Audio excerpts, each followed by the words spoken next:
അസ്സലാമലൈക്കും. എന്തൊക്കെയുണ്ട് വിശേഷങ്ങൾ? എല്ലാവർക്കും സുഖല്ലേ? ഞാനിന്ന് മോമോസും അതിലേക്കുള്ള ചട്നിയുമാണ് ഉണ്ടാക്കുന്നത്. ഇനി ഒരു ബൗളെടുത്ത് 1 കപ്പ് മൈദയും അല്പം ഉപ്പും 1 ടീസ്പൂൺ വെളിച്ചെണ്ണയും ആവശ്യത്തിനുള്ള വെള്ളവും ഒഴിച്ച് ചപ്പാത്തി മാവിൻ്റെ രൂപത്തിൽ കുഴച്ചെടുക്കണം. വെളിച്ചെണ്ണ ഒഴിച്ചത് കാണിക്കാൻ ഞാനിതിൽ വിട്ടുപോയിട്ടുണ്ട്.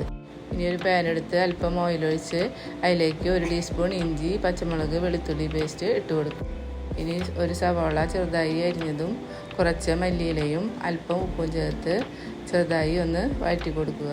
ഞാനിവിടെ ചിക്കൻ ഉപ്പും മഞ്ഞൾപ്പൊടിയും ചേർത്ത് വേവിച്ച് ക്രഷ് ചെയ്ത് വെച്ചിരുന്നു. അതുകൂടി ഇതിലേക്ക് ചേർത്ത് കൊടുക്കുക.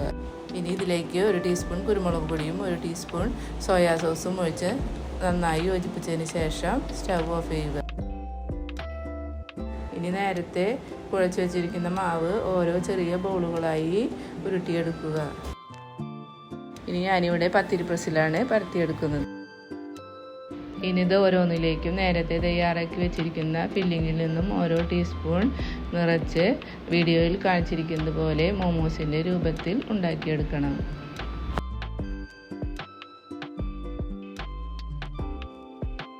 ഇനി ഇത് ആവി കയറ്റി വേവിച്ചെടുക്കുക. 10-15 മിനിറ്റ് കൊണ്ട് തന്നെ ഇത് റെഡിയായി കിട്ടും. ഇനി ഇതിലേക്കുള്ള ചട്നി ഉണ്ടാക്കിയെടുക്കാം.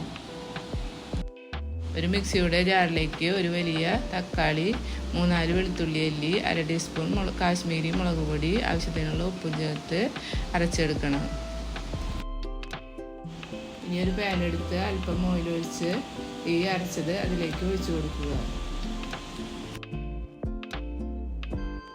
ഇനി ഇതിലെ വെള്ളം ഒന്ന് വറ്റുമ്പോൾ ഇതിലേക്ക് ഒരു ചെറിയ സ്പൂൺ പഞ്ചസാരയും 1 ചെറിയ സ്പൂൺ വിനാഗിരിയും ഒഴിച്ചു കൊടുക്കുക.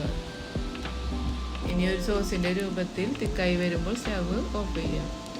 മോമോസ് എല്ലാം ഇവിടെ റെഡിയായി വന്നിട്ടുണ്ട്. നമുക്കൊരു പ്ലേറ്റിലേക്ക് മാറ്റി ചട്നിയോടൊപ്പം സെർവ് ചെയ്യാവുന്നതാണ്. എല്ലാവരും ഇതുപോലെ ഒന്ന് ഉണ്ടാക്കി നോക്കണം. ഇഷ്ടപ്പെടുകയാണെങ്കിൽ ഈ ചാനൽ സപ്പോർട്ട് ചെയ്യണം, ലൈക്ക് ചെയ്യണം, സബ്സ്ക്രൈബ് ചെയ്യണം. അസ്സലാമു അലൈക്കും.